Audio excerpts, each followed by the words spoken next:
नमस्कार, मैं हूं संदीप और आप देख रहे हैं indianpost.com।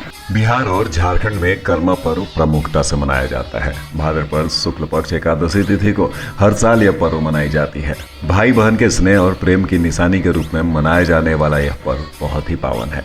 महिलाएं निर्जला उपवास कर और शाम को आंगन में करम पौधे डाली गाड़कर पूजा करती हैं। क्या आपको पता है कर्मा पर्व क्या है और क्यों मनाया जाता है? आइए हम आपको बताते हैं इसके पीछे की पौराणिक कथा है। कहा जाता है कि कर्मा और धर्मा नाम के दो भाइयों ने अपनी बहन की रक्षा के लिए जान को दांव पर लगा दिया था। दोनों भाई गरीब थे और उनकी बहन भगवान से हमेशा सुख समृद्धि की कामना करते हुए तप करती थी। बहन के तप के बल पर ही दोनों भाइयों के घर में सुख समृद्धि आई थी। इस एहसान के फलस्वरूप दोनों भाइयों ने दुश्मनों से बहन की रक्षा करने के लिए जान तक गंवा दी थी। इसी के बाद से इस पर्व को मनाए जाने की परंपरा शुरू हुई।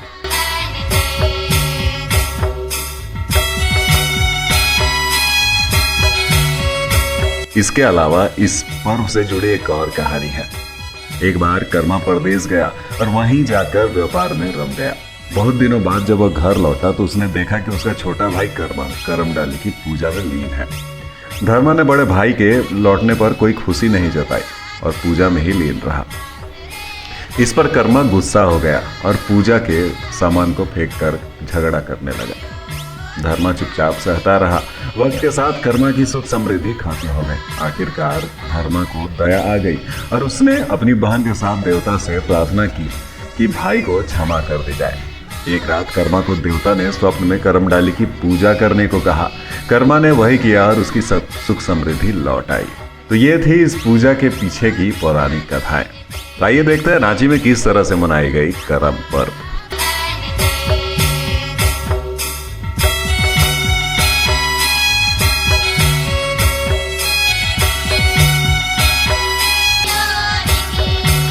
आप सभी का सर्वप्रथम अपनी ओर से करम पर्व की ढेर सारी शुभकामनाओं के साथ जोहार करता हूँ।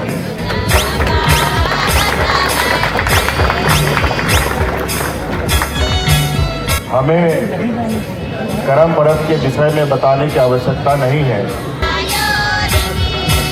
हम सब जानते हैं,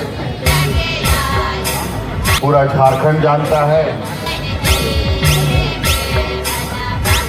कि आज का ये दिन सिर्फ त्योहार मात्र नहीं है,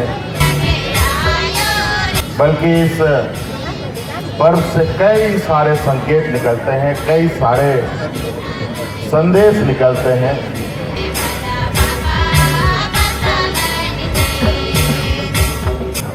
जो मानव जीवन है, ये मानव जीवन प्रकृति के साथ कैसे जुड़ा है, कैसे सदियों से